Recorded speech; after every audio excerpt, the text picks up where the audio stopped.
So from going to a sport with that shaped balls to one of a similar shaped balls to rugby, be careful where you go with this. Gav, in terms of rugby? The old England boss, Stuart Lancaster, he's finally found himself a new job. He had a bad spell, obviously, the England team dropping out of the World Cup. And having that situation, I think he lost a big reputation there. So he bounced around and he spent a bit of time in New Zealand. He actually came over here with the USA League, and he sort of helped them set that up a little bit on a consultant basis. And well, he ends up at Leinster.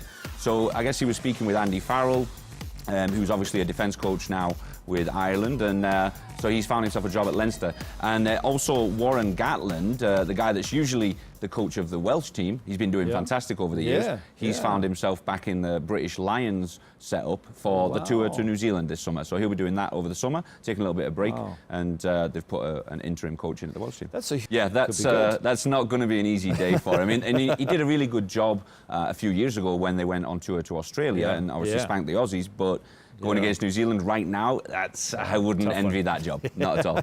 Cardiff Munster ended up 23-24. Cracking game. We've got a few highlights for you guys coming in as well. But if you've taken a look at this team recently, they've got a lot of young lads in there. So Danny Wilson had a look at Gethin Jenkins. I just wanted to mention Cam Dolan and Blaine Scully, two of the American lads that are on display. For the Cardiff team. Cam Dolan from actually here in Florida with Naples. He played high school rugby with Naples, and then went up to Life University in Georgia. And then Blaine Scully as well. He's over from California, and he made his way over there last year. So keep an eye on these guys in the Pro 12s. They're local boys from the United States, and there's even a couple of Canadian guys in there as well in those squads. Quick question before we finish: what to look forward to next weekend? Anything exciting coming up? I'm thinking Glasgow are going to be doing some great stuff. They've got a couple of big games ahead of them, so keep an eye on Glasgow. They were the champions 2 years ago. They disappointed me last year, but I want to see Glasgow do quite well in the next couple of weeks. Ospreys have done some good stuff. Again, I think it might be Glasgow, Connacht, Ospreys, but Connacht did lose out again this weekend, so I'm a little bit worried for Connacht. Everything's gone a little bit wrong for them. Okay, Gav, thanks so much. Really appreciate it, giving us our update there on rugby. We've got top goals coming up after the break. A chance for you to vote on Twitter on those goals, and some cracking goals. Dan Bigger decides to get off the bus, and Will started playing a little bit. Falatau did well at number 8. You've got these guys throwing the ball around, making a little bit of space. Then when you give the ball to George North from 22 yards out, that's the only result that's going to happen. But they just waited too long. They scored 2 tries in the last 10 minutes of the game. Again, I mentioned Falatau. He's actually the cousin of Billy and Mako Vunipola, who play for England. They're all from Tonga, but they all moved over when they were very young to the UK. So Falatau's had a great competition. There's big Billy Vunipola, and Mr. Eddie Jones has taken England to a very successful Six Nations Championship. It certainly has, because obviously everybody's saying that Wales were the favourites going into this one. 2 teams that have definitely not been the favourites throughout this tournament have been Ireland and Italy. It really has not been kind for either side, has it? Yes, they haven't done very well. Everyone's expecting, Ireland won it twice in a row, and then all of a sudden they basically turned up 4 weeks late. They were in a good situation not too long ago, and then it just all fell to pieces. But they did play very well against Italy. It was great to see them finally playing some fun and free-flowing rugby. Italy miscommunicated on the first Ireland try, and then later on it was just all forwards work, just some good old-fashioned grunt and bash it over. It doesn't have to be complicated rugby, and it's still entertaining. Me being a half-breed, I'm always on the fence with this one. I'm a quarter Scottish. Personally, I think Scotland psychologically in the forwards beat the French very early. The French were strong out wide. They made some interesting choices. They put Fofana on the wing, and then they also put Vakatawa, who's been playing very, very well for France in his first season in the 15s. And when you do things like that, Stuart Hogg popping balls like he thinks he's playing for the Harlem Globetrotters or something. And Scotland thoroughly deserved the 29-18 Thanks win. very much, Scotland. Aye, Greg Laidlaw can't take a smile off his face. But plenty to play for in the middle of the league: Ireland, Scotland, Wales and Italy, to sort of see where they finish up, and it's more about pride for a lot of those teams more than anything. Yeah, high five for England. High five for England, yeah! Finally something to cheer about. Finally something to cheer about. And more sports on the way after the break. We'll be looking at the Super Bikes when we do return.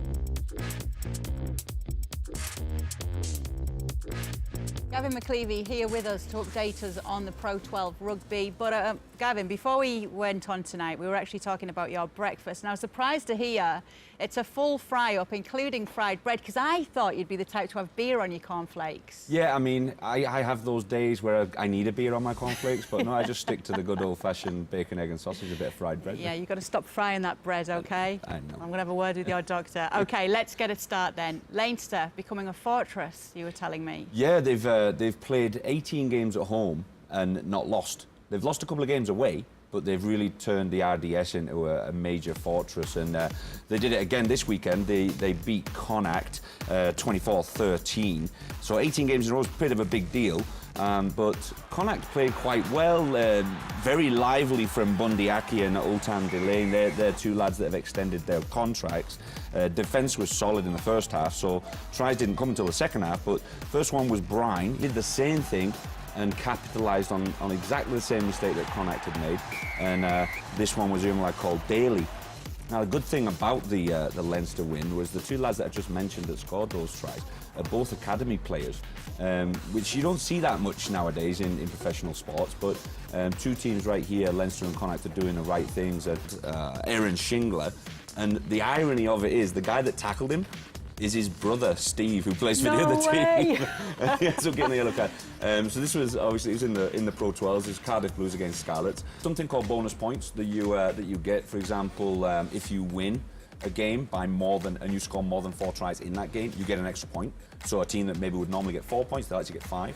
And then if you lose, but you lose within 7 points during the game, you actually get an extra point there too. So it promotes teams to become more competitive. Exactly. Don't go for the kicks, go for the tries. And obviously that's what people want to see. People want to see running, fluid rugby and not just sort of kicking over for 2-3 extra points. Yeah, well, we're all for that here. Going on with the Rugby League World Cup. Yeah, Rugby League is a game that I played when I was a kid and then played union later in life. So USA and Canada are going to be doing that right on our shores. And bringing Rugby League to this country has been a project for a few people, including myself. I'm heavily involved in it. So for them to finally get some major progress is yeah, you know what, Gavin? Elaborate a little bit on what you do here with rugby, because we're always talking about this Pro 12. We don't get a chance to talk about the work you do here. I'm basically an agent. I'm a coach. I'm an agent. I get players that... the nice side of it is I help kids get into college on scholarships, and then obviously we can take kids pro after that as well. So promoting the game, obviously, BN Sports gives me this stage to talk and push the game to the people that maybe don't know anything about rugby, you know, the soccer fans and the American football fans or whatever else. But being able to sort of get kids into college scholarships, that's a major part of my job, and obviously teaching them how to play the game if they're maybe a convert athlete from something else. Yeah, it's great work that you're doing. It's for spreading the word of rugby here in North America, and it's good to have you on because I like to make fun of you every time you're on as well. It's an easy target. Yeah, it is. You've got to stop with that fried bread though, okay, Gavin? Please stop with that. Okay, so we'll have you next for more Pro 12 action. It's always great to have you on here. We still have more on the way.